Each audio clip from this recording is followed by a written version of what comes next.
What we're going to do is talk about a brand new software we have called Ruby. And I know some of the education customers that we have already are running Ruby in schools and have already found some really sneaky benefits that have snuck past Trotec, but we have spent hundreds and hundreds and hundreds of hours developing some very nice scenarios on how this brings some benefit to integrate to the broader curriculum. So what we'll cover are some of the benefits and the vision of Ruby. So, why this thing even exists in the first place, why make a change? And then inside Ruby, there's a workflow process that I'll go a little bit deeper into that just, look after some of this management and design and preparation sides of the Ruby software itself. Some other really important parts of this process surround material data. And I know that if we get this right, it's really something that streamlines the productivity of this unit. Material parameters is a big topic in schools. So how do we replicate this or scale this so then multiple people get the same benefit? And then there's some tools and links at the back of this webinar that will direct you in the right spot, depending on if you're current Trotec, new to Trotec, have a RayJet as opposed to a Speedy, or, curious. So a very simple way to explain the process. We go from idea to product. And it's very synonymous with how, teachers teach, that we're going to start with an idea, we're going to create something, we're going to go through problem solving, we're going to, tackle some things that may come up that we don't expect. And at the end of it, hopefully we've got a product or, an assessment or a physical piece of paper that says we achieved something. Ruby acts in a very similar way. So to show kind of the speed of the processing, there's a video here that will go from the importing of a design to the final stage of the product. So we're in a design tab at the moment. We can open our file, drop it straight into Ruby. At this point, it still can be edited. Once we've got our job in our design page, we can send it to the prepare page, duplicate it, send it to a queue, and it's ready to process. So we're talking 3, 4, 5 clicks for something that we're skilled at or understand. Once you're fluent with lasers and you've had them 2, 3, 4 years, this process to go from one to the next is incredibly quick. In some circumstances, you can get it into this queue without even needing a computer. So we can start introducing iPads or, Chromebooks or things like this that can start to enable a bit of a broader reach on design software. The next one here is using Illustrator. I've been a little bit sneaky and threw up a few questions on some Facebook groups to ask what design software schools are using. 67% of the 187 people that responded using Illustrator. So we know this is a big pain in the school industry, that you're constantly battling line weights and colors and, thicknesses and shapes and all these types of things. Very complex from the early days. So this is going to take that whole learning curve to a whole nother level. So you'll see in this video, the exporting of a file out of Illustrator and then bringing this native Illustrator file into Ruby to be able to edit it. So it's a stock standard save as Illustrator file. And we'll just drag the Illustrator file straight into the management tab. So on this page, you have a list of designs and a list of jobs. You might see that at the top left. So the Illustrator files natively imported straight into Ruby. Now, one thing, I'll just pause it right there. So on the right-hand side there, you can see the black paths and the one text that says Express Coffee House. That text has come in as editable straight out of Illustrator. So we can still continue to manipulate information once it's inside Ruby. So you don't need to be as fussy in Illustrator. And then you can see number 6, the green parameter as a path has been recognized in Ruby automatically. It's been set correctly, but the 2 brown tones underneath have a little warning sign. So the warning sign is telling us that that layer has not been recognized by Ruby. Now we've got an opportunity to change it and fix it. So the same would work with a CMYK red cut line. Ruby would have that imported and it would realize that it's CMYK red and not RGB red, and automatically we can change this. And also another thing to note here is that line weight is significantly thicker than a hairline or 0.001. Doesn't matter in Ruby's language. If we assign red to a cut, it's going to cut. Days of line thicknesses, that's just drama central, going forward and back constantly until you get your file right. But the whole time you're doing that, you're holding up the job queue from the next operator from getting his work done. So Ruby being networked or able to be collaborated with broadly means that everyone can continue to work in this software platform while it's working, which is really, really nice. So here we'll cover a bit of the drop-down menu, or what might look like a little bit behind the scenes with Ruby and how it's set up and how it thinks. So the top 4 you see here are the main 4 functions inside Ruby, or that idea from going idea to product. So manage, design, prepare, produce.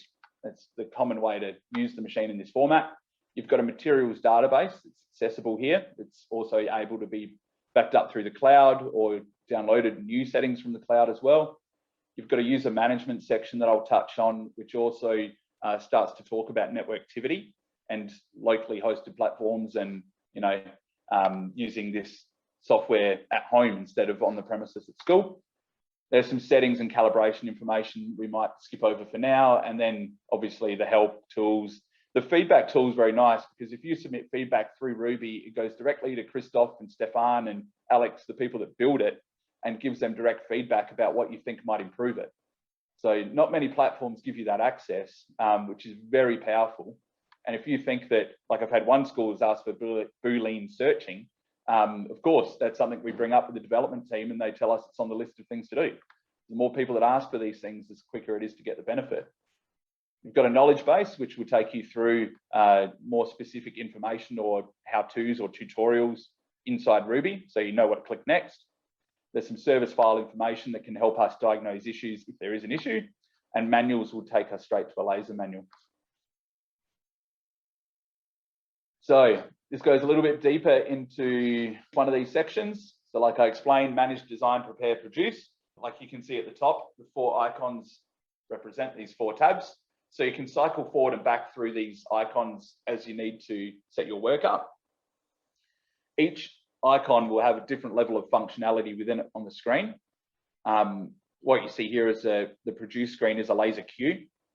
You could essentially have this queue set up in every classroom across the school that might be submitting files into it. You can see who's doing work and when. This is our materials data. So you can see it's pretty comprehensive with default settings already. And we can go through and start to add more information in there. This is the user management. So you can see it all accessed through remote link. We can go a bit deeper into this in a second. This is all the configuration settings that we can start to include.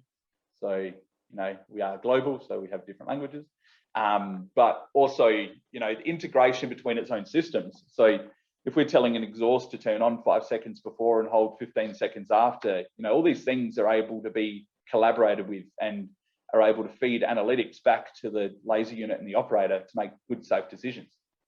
What we'll see here, we'll go across down to, help and the feedback and the knowledge base.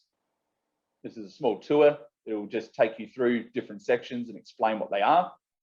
So early days, this is very good to use just to, give you that little nudge, get you to the next step.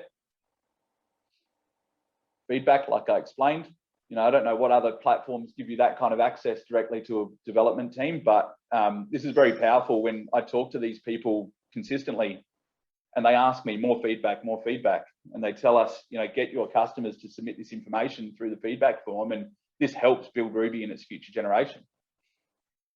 So the service file, this will just show you how to do that. It'll automatically download this for you. And you can simply email that to us and we can assess it and work out what might be wrong at that point in time. I know we had some issues down at Salisbury High School early days, and they were one of the first schools to put Ruby on their system with a 360 Flex. And this was able to help us pinpoint an issue pretty quickly and work out what the cause was and solve that. So it was quite nice to have that access, especially going directly through the Austrians, they're on call. User management. So there's 3 levels of user that can have access inside Ruby. You have a super admin, which would be someone that's the system. So we might have head of department or your IT services or a permanent contact at the school that may be the person that is a super admin. And this is a person that will authorize the initialization of Ruby. So it's the first person that contacts the Ruby side. Underneath this, you have your admin team. So this could be someone that is designed from the super admin, so your teaching staff primarily. And these admin team will basically be able to have all the administrator access that a super admin can. So they can lock users, they can give material data access to certain people. So that's really good to use in the teacher's sense. And you can also then have a user, which is essentially can be restricted in access. So if you didn't want your user as a student to have material data access or to see the admin team, you can restrict this level as well. So no one's going to mess with anyone else's work. You're not going to lose your files, and you're not going to get your settings or materials manipulated with. As far as the networking is concerned, you'll have a host PC, which has a Ruby install on this host PC. Primarily, it's the computer that's attached to your laser. That machine will then be connected through your network, and from that network can then send a remote link into iPads, Macs, PCs. You know, the list is almost endless here, as long as it can run a browser. So we can set up iPads to have this connectivity straight into Ruby. So we can walk onto the school oval, take a photo, and send this photo into the Ruby queue in, you know, Makerspace Lab 12. There is just so much control and so many scenarios that this gives more access to, that the remote usability of Ruby means 3 classes can run simultaneously, and you can walk into the Makerspace with the machine or wherever your machine is when it's your time. So this whole bottleneck idea doesn't necessarily exist. You know, schools that may put 3, 4, 5 machines in, do you really need 3, 4, 5 machines? So we're going to start to introduce ways in which we can have machines that are more associated with a process. So a high-powered machine or a low-powered machine. And one machine will be better at the job than a different machine. So we can get smarter about our capabilities that we have on site and get a better output. There's one more way to access Ruby. So if you were wanting to work with Ruby at home, this comes up every single time I do a Ruby installation. So we have to load the software onto that individual PC to be able to run it offline. But by the time we're back on the same network, as long as we can connect into the network, we can then submit these files into the lasers queue to be able to process. So this is how it works today, in a very basic sense. You know, I'm not an IT engineer. I don't completely understand the back end of networking, but I know loosely how it works and how it doesn't. So now we jump into the management page. There'll be a video in here that will explain a little bit deeper about the management process. So a list of designs and a list of jobs. Designs could be things that have been imported from Illustrator, PDFs, SVGs. Jobs that maybe have been made up of multiple designs to run one job. So if you wanted to repeat work, you can repeat a job very easily. So what we're showing here is, you know, deleting files, exporting files. You can see here there's a zip folder that's been created. What's really nice, the other day we've worked out that we can actually import a folder straight off our desktop, even if it's got a mix of SVG, PDF, and Illustrator all in the one folder. So if a student doesn't quite read the brief and exports as a PDF instead of an Illustrator file, doesn't matter. We can import all together in one hit. We can still edit. What you saw there was a job being dragged from the jobs queue straight into the laser unit. So 2 clicks and you're cutting. This is our design tab where we can basically set up a brand new design or create an object. We can import directly this way as well. So, you know, drag and drop like everyone is used to. There's other ways to import files. Very nice tagging structure, which we're going through here. So the tagging system is very useful if we're going to start to isolate jobs by class member or by teacher or by, you know, material type. Understand this is a lot of information and I'm probably going pretty quick, so please note questions as a little reminder. Here we're going to look a little bit deeper into the design page. So there's some basic design elements inside Ruby which are quite nice. So we can draw ellipses and squares and lines, and we can trim down objects. What we've done here is drawn an ellipse and we've turned the ellipse into a clipping mask. We can select both, you know, the tiger and the clipping mask and remove the outside the clipping mask and keep what's inside the clipping mask.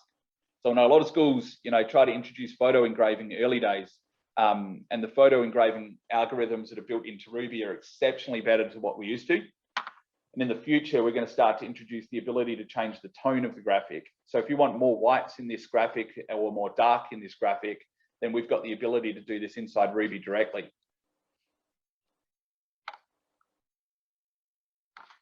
Go to the next design video. So we're showing an Illustrator file that's been put into Ruby.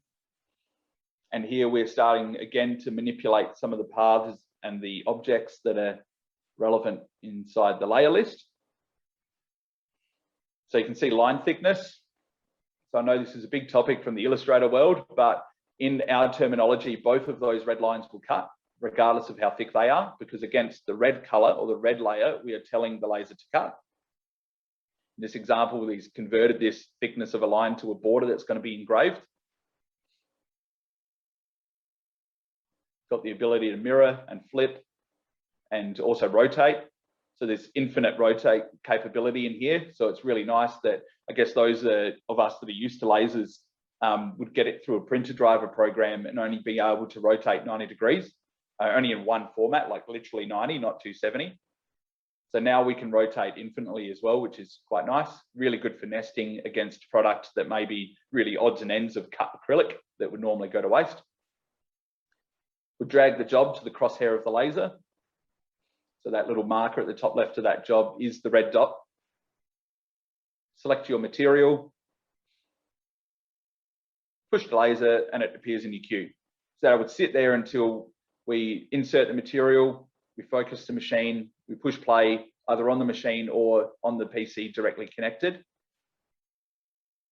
So especially when we have this networking discussion and we've got 3 to 10 to 20 people that are accessing files to this machine, only the machine that is directly connected, the PC that is directly connected to the laser can push play for safety.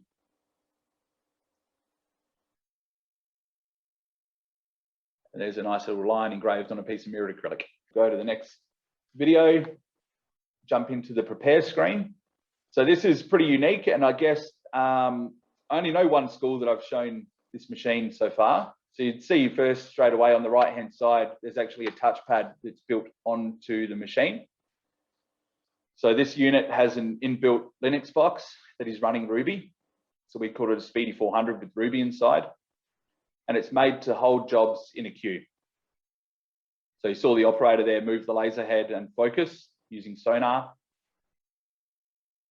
You can see now we're setting up another job. We're on the prepare tab. On the left-hand side, you've got access to your designs and your jobs. So you could import multiple designs or multiple students' work onto one bed. And you'll see in this example, we're collaborating a few different designs to build one product. So there's some cutting, red lines for the cut. We're introducing another graphic. Join these together. So we're overlaying 2 jobs. This was never possible.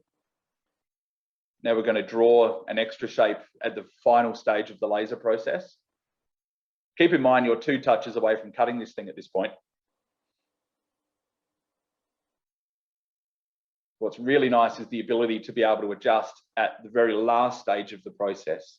So I know with teachers who are used to scaling so they can get boxes to fit together, push fit with no glue. It's really nice. Here we've just snapped 2 jobs next to each other left and right. And inbuilt inside Ruby is a skip overlapping cut line function. So that middle line, which is currently shared, because you saw the operator draw a rectangle, we're now going to tell that laser to cut that once, not twice. Laser will make a very smart decision to cut the path in a very strategic way. So then it will essentially not have to overlap or travel a further distance to be able to do the outside cut. So it started at the bottom in the center, completely gone around to make a rectangle and then come vertically straight back up to the top. So there's 0 wastage between these 2 pieces. The cut time's quicker, so you're more productive, you earn more money, put it that way. And you know, the quality of output's much better.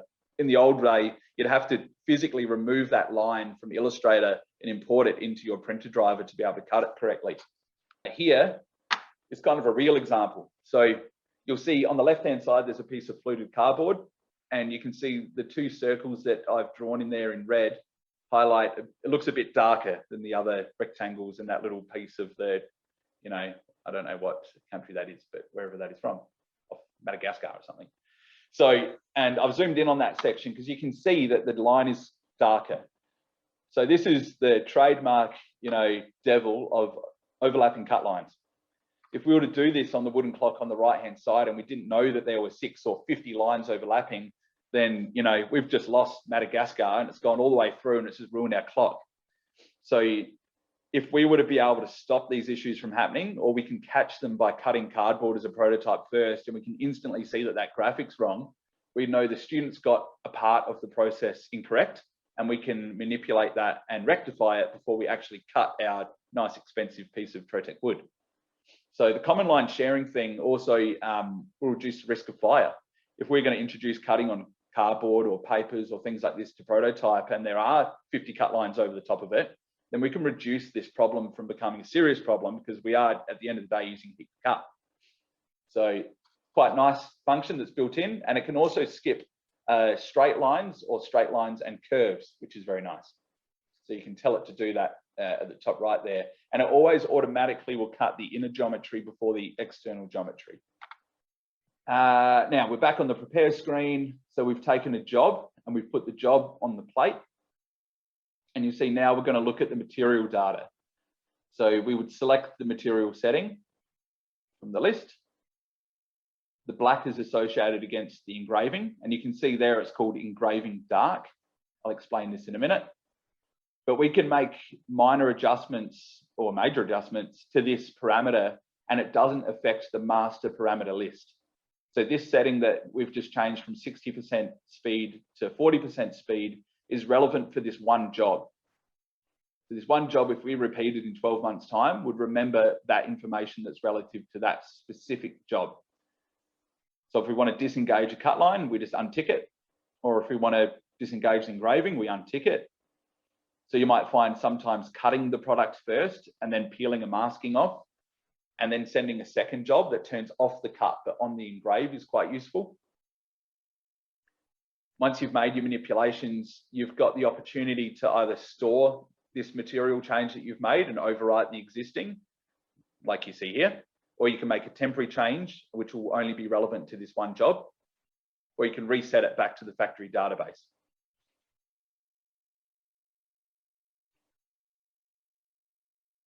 Or you can make a completely new setting. So there's a lot of flexibility in the material data, which again is shared amongst users. So if we had 20 users, that's pre-printed material. So it's another feature. Like you can see at the top there, there's extra features that I've not explained yet. So it can go quite deep, and I'm happy to have a deeper conversation. We're going to look at material data in a little bit more depth. So on the left-hand side, you've got the default material list. We can isolate and separate through searching what we want to hunt down. Also, you can see at the top there, underneath wood, plywood, 3mm, there is the tagging system is still relevant here. And this list is called an effects list. So if we wanted to start to use terminology to provide a process, then we can rename an effects list. We can call it 3mm deep engraving, and we can program these things in. So the next time we go to do 3mm deep engraving for next year's classes, it's already preset. We don't need to make all these deep assessments into materials assessments to be able to work out what we need to do our job. One thing I'm going to pause on here is the fact that one setting, so this parameter for wood plywood at 3mm has got 3 different engraving settings using 2 different resolutions. So because there is 0 printer driver activity in this whole process start to finish, we can isolate parts of the job to run at certain resolutions. This is incredible control that, if it's used correctly, saves you a bucket load of time rather than just running things at 1000 DPI because we think it's the best. We can then now specifically change the DPI to suit the job. So you can run, 3, 4, 5 different DPIs in one job quite easily. Perfect for if you want to engrave photos and you want to work what resolution gives you the best result as opposed to time. You save your material data and it will log that automatically for everyone. Then if you wanted to import new settings, add a brand new one, or we could export them so we could use them later or keep them safe, we can do that. Really, really simple. But it's nice how in our old world, you had 16 color parameters with 16 powers and speeds. Some of them said 0, and it was really daunting and overwhelming for a student to know what color to touch. Whereas in this example, you had black and red. Black for engrave, red for cut, and that's how a majority of this industry talk. So you can see we've just built a setting, we've assigned our engraving to this brand new setting we made, add it to the queue, move on.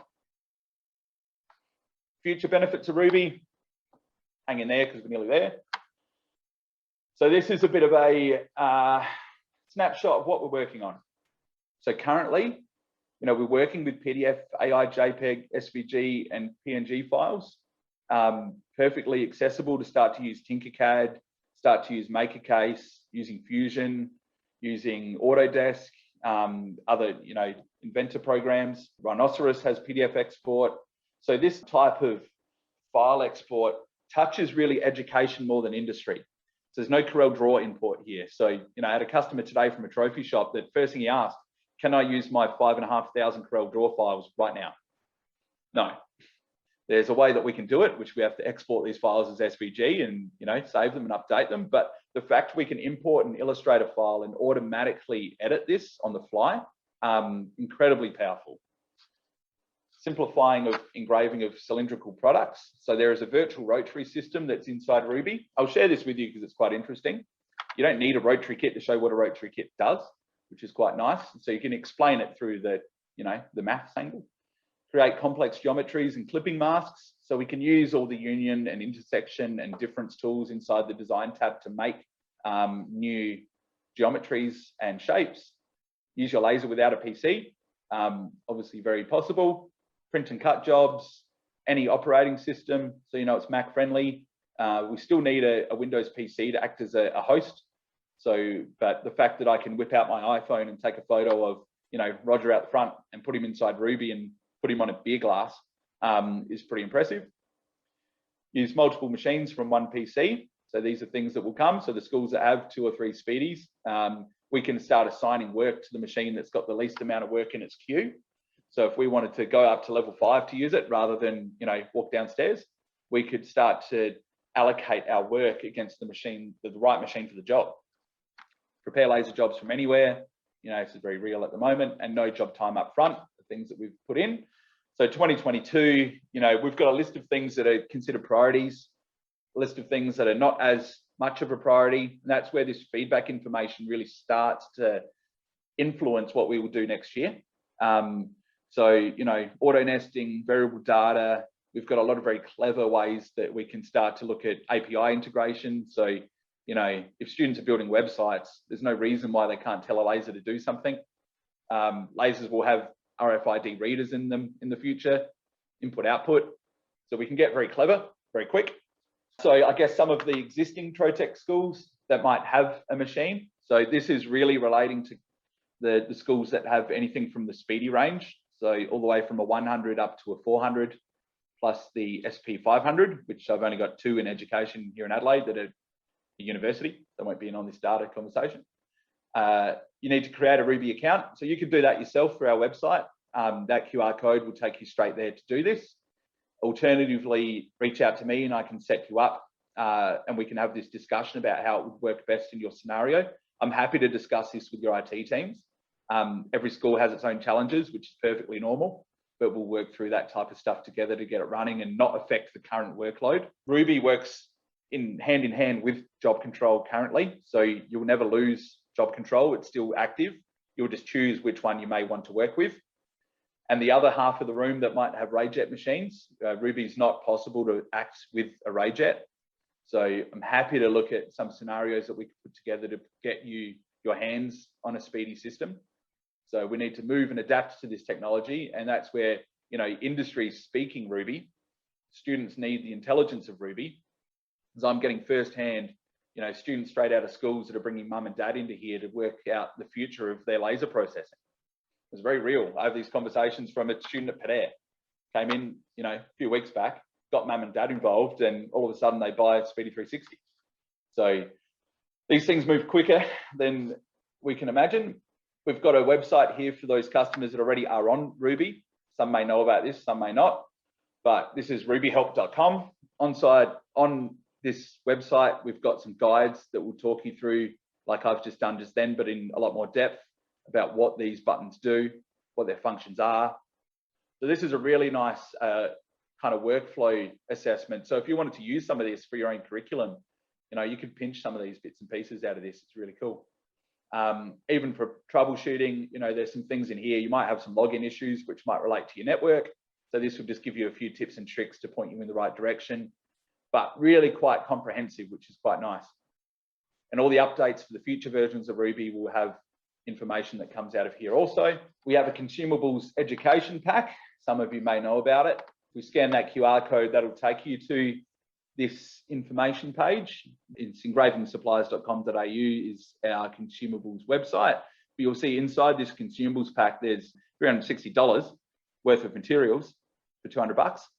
And it comes with DIYs relevant for the curriculum, comes with settings, comes with a lot of concepts that you can use this information for. So it's really good early days for customers that might start their laser journey. They might want to, you know, get a range of materials from acrylics to wood to paper to cork to rubber to whatever.